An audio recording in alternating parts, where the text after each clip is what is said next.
Hey guys, it's Matt from Train Sim Society. Welcome back to the channel, or welcome if you're new. We are on day 3 now. I think it's Thursday. Yeah, so day 3 of the Birmingham to Crewe mess. And I guess we are in the process of slowly cleaning up that mess. We have a new update from Dovetail on them addressing the whole situation and, talking about future updates and patches that will be coming in the near future that hopefully resolve a lot of the issues that some of us have been seeing, especially folks over on consoles. So I just want to dive straight into this. So Alex writes, hello everyone, we just released our first TSW6 route, All Aboard Studios' West Coast mainline Birmingham to Crewe route, and we hope that you're enjoying some of the detailed scenery and gameplay options for the team's first TSW release. We are aware of feedback from our communities experiencing some issues, and we wanted to take some time to run through how we'll be addressing them, workarounds you can use in the meantime to be able to enjoy the route, and also next steps for when you can expect improvements. I have to say, I have been running into some problems, but overall, I've been having a lot of fun on the route. I do want to take a second just to say my review is done, and it is up on my channel right now, early for members. So if you're a channel member, I usually give you guys early access to videos just as a thank you for support. So if you want to catch it early, if you are a channel member, or if you aren't, you can become one and check it out early. But for everyone, it's going to be going up first thing tomorrow morning, and it's probably my most in-depth review yet, probably one of my longest. I think it's about half an hour long. I had 16 hours of gameplay footage I had to pick and pull from, tons of thoughts on pretty much every aspect of this thing, and of course I'm sharing positives and negatives, so that's up early for members if you're interested. And for everyone else, I really hope you enjoy it tomorrow. So there won't be too much commentary in this video just because all my thoughts really are in that video, but I'm sure there will be some things within this post that catch me off guard or warrant a response. So they write, as a note, all versions of the add-on are up to date as we're expecting, so please make sure you've checked your download queue for any updates since launch. We've only pushed additional builds on PlayStation so far, around 1100 BST on October 21st. So there's a whole section here for top community raised issues. We have performance issues and blurry textures. The team have prepared some optimizations, which will come in a priority hotfix for the route, aiming to release next week. Oh boy, we gotta wait till next week, specifically console players? Man, I feel bad for them. They do list that workaround that we've talked about previously here yet once again for Xbox players experiencing crashes at Crewe. We recommend that you play in HD rather than 4K mode. You can adjust this in your console settings. You can also remove the class 150 layer and the LSL static layer to help with memory, as we believe these might be causing some of the issues.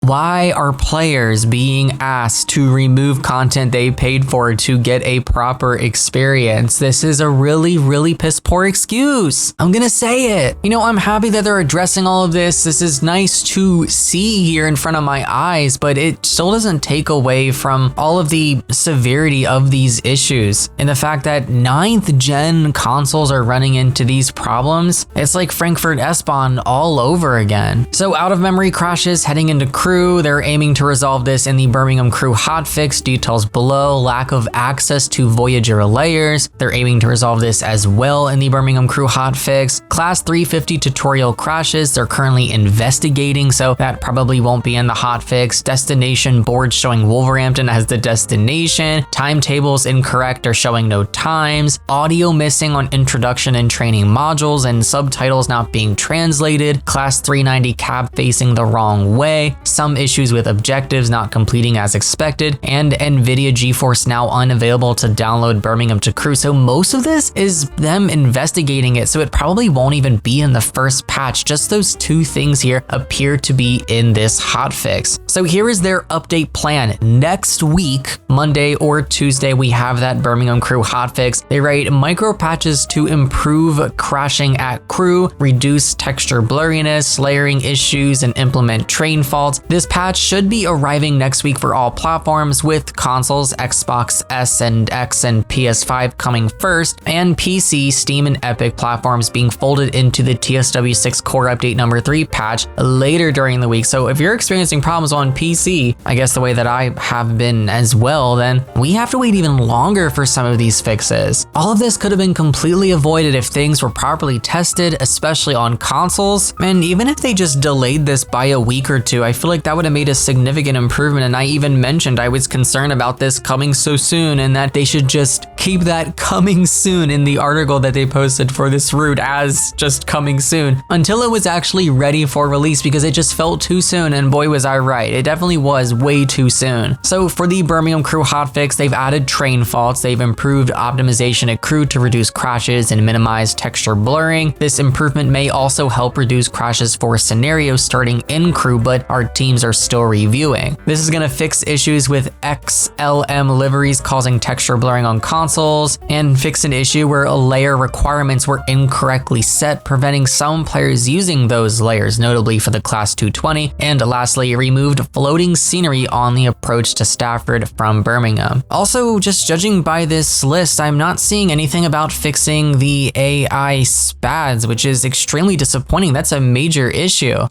So now next week, Wednesday to Thursday, we have the TSW6 Core Update number 3, and this patch will contain core fixes for TSW6 that our teams have been working on since our last update. As a note, it's too late for us in the certification process to include further fixes for Birmingham Crewe on this update. These will be included in the following TSW6 Core Update number 4 patch. See our highlights for this update below. So we have core PS4 players can import profiles from TSW5 as expected. For the Riviera line, they've added missing coaches to Formation Designer and reduced frequency of 150 and 220 diesel engine faults. Glad to see that still being addressed. On the Morristown line, they fixed an issue causing announcements to stop playing. On Leipzig to Dresden, there are fixes to 442 passenger lighting, assets loading in the distance, paint can collectibles, and 294 wiper faults. And on Manchester Airport Commuter, they added train faults and improvements to route scenery, including lighting, OHLE wires, and additional barriers and ticket machines. Full details of the changes will be shared alongside the update next week, so I will definitely be covering that in full on the channel here. First week of November, which is the TSW6 Core Update number 4, our next scheduled core update, which will contain further core improvements from feedback following TSW6 release and a wider range of improvements for the Birmingham Crewe route. Please note dates and timings above are aspirational, and any changes will be communicated across our spaces in advance. We hope this clarity helps you understand the timeline of when you can expect improvements and our goals for how we ensure the content is the best experience possible. I will say, great job on the communication, but it still doesn't take away the fact that this DLC was clearly not ready for release, and there was a major lack with testing yet once again, which has been a pattern, a very, very consistent and predictable pattern as of late. Honestly, it kind of always has been one. So they finish off here. We have been working with the All Aboard Studios team to resolve as many of the above, quickly collecting your feedback and folding these into our plan above. We thank you for your patience and understanding, and we hope you continue to enjoy the route whilst we bring you these updates. So you guys will definitely have to let me know what you think about all of this below. Again, good communication, but a lot of these problems could have been avoided if they're testing in advance and testing on consoles and testing with layers and such. It proves that yet once again, all of us, the paying customers, we are the beta testers. We really are. That's it from me for this update, guys. Take care and happy rail simming.